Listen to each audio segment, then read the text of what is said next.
आज जो सर्वदलीय बैठक हुई उसमें विपक्ष के नेता भी, सारे दल के नेता मौजूद थे और इसी बैठक पर बात करने के लिए अभी हमारे साथ असदुद्दीन ओवैसी साहब AIMIM के नेता हमारे साथ जुड़ गए हैं। सर, आपका बहुत बहुत शुक्रिया, आपने वक्त निकाला। अभी हम रिजिजू साहब को सुन रहे थे, उन्होंने कहा कि एक मैच्योर डेमोक्रेसी की तरह सभी नेताओं ने जो है सरकार के साथ खड़े हैं। ये एक अच्छी बात इस मीटिंग में हुई है। हाँ बिल्कुल, जहाँ तक हमारी पार्टी की बात है, हम तो पहले भी जब सरकार ने ऑल पार्टी मीटिंग बुलाई थी उसमें भी हमने कहा था कि जो भी देश के हित में, देश के मफाद में जो डिसीजन लिया जाएगा हम उसके साथ खड़े हैं, क्योंकि ये मसला कोई पॉलिटिकल या सियासी मसला नहीं है, ना इलेक्शन जीतने या हारने का मसला नहीं है, तो देश की सालमियत का मसला है। इसलिए हमने उसी लाइन को, हमने अपनी पार्टी की हमेशा वही पॉलिसी थी, हमने उसी लाइन पर अपनी बात को कहा। एक और बात उन्होंने कही कि ये ऑपरेशन सिंदूर जो है ऑन गोइंग प्रोसेस है और रक्षा मंत्री ने कहा पाकिस्तान यदि कुछ करता है तो हम मुंह तोड़ जवाब देंगे। आप इन दोनों स्टेटमेंट पे क्या कहेंगे? बाबा, मीटिंग में क्या हुआ वो सरकार बोलेगी, मगर अगर हम आपकी बात को जो आप कह रहे हैं वही बात कल हमारे फॉरेन सेक्रेटरी ने कहा था कि अगर पाकिस्तान की तरफ से इसको एस्केलेट किया जाएगा तो हम भी पीछे नहीं हटेंगे। तो अब पाकिस्तान को ये बात समझना है कि वो इस मसले को एस्केलेट करेंगे या वहीं पर उसको रोकेंगे। दूसरी बात यह है कि हमारी सरकार ने ये कह दिया कि हमारे जो ऑब्जेक्टिव थे वो हमने हासिल कर लिए। हमने कोई सिविलियन ताकतों पर या मिलिट्री उसके पर हमला नहीं किया। हमने जो टेररिस्ट ऑर्गेनाइजेशन के जो मेन हेडक्वार्टर्स थे या उनके जहां पर उनकी ट्रेनिंग दी जाती थी उसको हमने टारगेट किया, जो हमारे को इख्तियार है यूनाइटेड नेशंस के आर्टिकल 51 के तहत। वो भारत सरकार ने क्लियरली कल कह दिया, फॉरेन सेक्रेटरी ने उस बात को। तो आपको क्या लगता है ओवैसी साहब, ऑपरेशन सिंदूर का सिग्निफिकेंस या इंपॉर्टेंस क्या है अभी के हालात में? देखिए, जो पहलगाम में हुआ, जिस बेदर्दी के साथ वहां पर लोगों का कत्ल किया गया, महिलाओं को, बच्चों को अलग करके, फिर मर्द लोगों से उनका नाम पूछकर कि अगर वो मुसलमान नहीं है, हिंदू हैं, कलमा नहीं पढ़ सकते, तो उनको अपनी पत्नियों के सामने, फैमिली, बच्चों के सामने उनका कत्ल कर दिया। तो ये ऐसा वाकया था जो पूरे मुल्क को झंझोड़ के रख दिया। और जाहिर है इस सरकार ने 2016 में, 2019 में कार्रवाई की उरी और पुलवामा के बाद, तो ये एक्शन तो लेना था उनको। उससे हटकर भी आप देखते हैं कि डिप्लोमेटिक ऑफिशियल्स कम हो गए, पूरा ट्रेड खत्म करके रख दिया, डायरेक्ट इंडायरेक्ट। मगर बाबा, एक बात देशवासियों को समझने की जरूरत है कि हाफिज सईद का बेटा, जिसका नाम हाफिज अब्दुल रऊफ ने, मैं चाहूंगा कि आपके चैनल पे उसकी स्पीच को दिखाया जाए, उस जालिम शख्स की। उसने POK में 2025 में, इसी साल, इस स्पीच में कहा कि हम पूरा 2025 का साल जो है, साल भर हम लोग भारत में जिहाद करेंगे। माने ये इतने गलत और बकवास किस्म की बातें करते हैं जिसको इस्लाम के बारे में कुछ नहीं मालूम, कि आप जिहाद के नाम पर भारत में कत्ल गारतगिरी करना चाहेंगे। तो उसने कह दिया। तो उसके बाद आप देखते हैं कि अप्रैल की 22 तारीख को ये हमला हुआ। तो ये मेरी नजर में ये लोग इस पर नहीं रुकने वाले हैं। मुझे ताजुब इस बात का है कि मोदी सरकार ने, ठीक है, अच्छा किया, सिविलियंस को टारगेट नहीं किया, ना आपने कोई दूसरी चीजों, बट वहां पर क्यों रुक गए आप? उनसे हेडक्वार्टर्स पे क्यों रुक गए आप? याद रखिए, ये लोग रुकने वाले नहीं हैं। ये लोग बराबर हमारे देश में डिस्टेबलाइज करना चाहेंगे। और कल फॉरेन सेक्रेटरी ने कहा कि उनका सबसे बड़ा मकसद और इंटेंशन ये है कि इस देश में हिंदू मुसलमानों में और खाई बढ़े, गड़बड़ हो।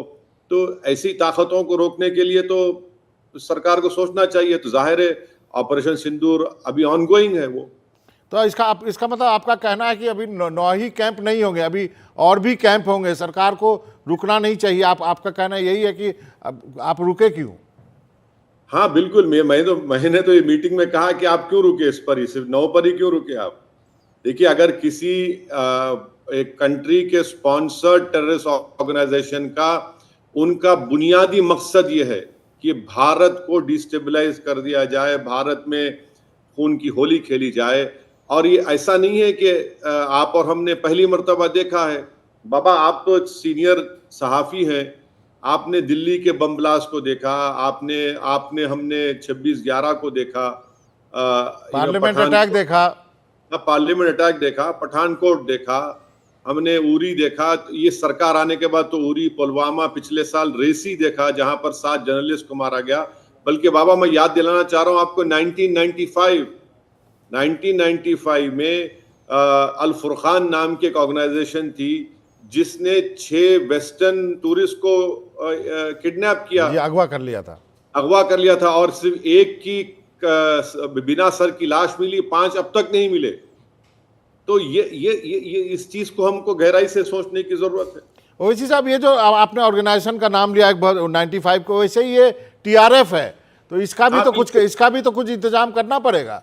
बाबा देखिए, टीआरएफ का ये जो अब्दुल रऊफ है, आप देखिए कि पाकिस्तान क्या है, बताता हूं आपको। कल जो लोग टेररिस्ट मारे गए, उनकी नमाज जनाजा, ये मौसूफ जिनका नाम हाफिज अब्दुल रऊफ है, नमाज जनाजा पढ़ा रहे हैं। उनके अतराफ में पूरे उनके बैंड। अच्छा, ये अब्दुल रऊफ जो है यूएस में डेजिग्नेटेड टेररिस्ट है। ये उनके अतराफ में पूरे उनके बैंड ऑर्गेनाइजेशन लोग हैं और उनके पीछे पाकिस्तान की मिलिट्री खड़ी है नमाज जनाजा में।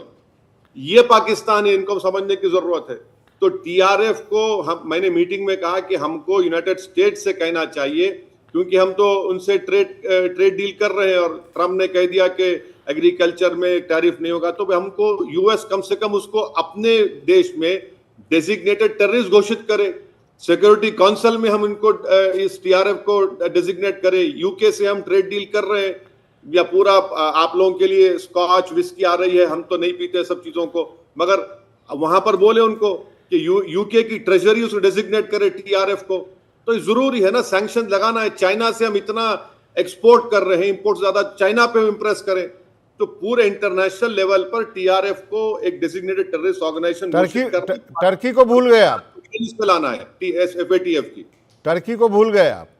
नहीं, टर्की के बारे में मैंने ऑल पार्ट में कहा कि टर्की अगर ये समझ रहा है कि पाकिस्तान मुस्लिम मुल्क है, तो हम टर्की के अर्दोगान साहब को याद दिलाना चाहते हैं कि आपके देश में ही जहां पर कुर्द रहते हैं, वहां पर आप अपने एयरक्राफ्ट से बॉम्बिंग करते हैं, क्योंकि वो आप उनको टेररिस्ट बोलते हैं। फिर आप ही के देश में इराक में कुर्द के कैंप्स थे, वहां आपने बमबारी की। कुर्द मिलिटेंट ऑर्गेनाइजेशन को आपने टेररिस्ट घोषित किया। सीरिया में उनके कैंप्स थे, आपने उनको बमबारी की। तो क्या कुर्द मुसलमान नहीं थे? पूरे कुर्द तो मुसलमान हैं। ये तो सलाहुद्दीन अय्यूबी रहमतुल्लाह अलैह की नस्ल से हैं ये लोग। तो टर्की ये क्यों भूल रहा है? भाई, आपके पास अगर टेररिस्ट हमले होंगे तो आप करेंगे, और हमारे पास होगा तो फिर हमारे इंसानों की जान की कीमत थोड़ी कम है क्या? तो ये टर्की को हमको समझाना पड़ेगा, बोलना पड़ेगा उनको। एक अंतिम सवाल ओवैसी साहब, आजकल जब आप रैली में तिरंगा सिर पे साफा बांध रहे हैं, पाकिस्तान मुर्दाबाद के नारे। नहीं बाबा, देखिए, ये मैं जो कुछ कह रहा हूं ना, मुझे किसी से वैलिडेशन की जरूरत नहीं है, ना मुझे किसी सर्टिफिकेट की जरूरत है, ना मैं किसी के लिए बोल रहा हूं। ये जो मेरे अंदर हमेशा से जो हमारे माँ बाप ने हमको तरबियत दी मुल्क से मोहब्बत की, तो वो मोहब्बत है। अब इसमें कोई नया काम नहीं कर रहा हूं, ना कोई बड़ा काम कर रहा हूं। अगर ऐसे वक्त पर भी अगर हम अपने अंदर के जज्बात का इजहार नहीं करेंगे, जो सच्चाई पर मुबन्नी है, कोई उसमें कुछ है ही नहीं। अब ये तो चलते रहेगा, कभी कोई लोग तारीफ करेंगे, कभी कोई लोग कुछ और करेंगे। तो भाई, मुल्क रहेगा तो आप और हम रहेंगे ना। और अगर हम ये नहीं समझेंगे कि भाई वो 26 मरने वाले हिंदू है इसलिए मैं खामोश हो जाऊंगा, वो तो इंसान है ना। नहीं, आपके उस पर किसी को शक नहीं है सर। आपने जो बातें कही है इस घटना के बाद, उसकी बहुत सराहना हो रही है और बहुत लोग आपको पसंद करते हैं, ऐसी बात नहीं है। नहीं, एक मिनट बाबा, देखिए, किसी के सराहने की जरूरत नहीं है, ना मैं किसी की तारीफ का मोहताज हूं। मेरी इज्जत और रिज़्क़ का मालिक मेरा अल्लाह है।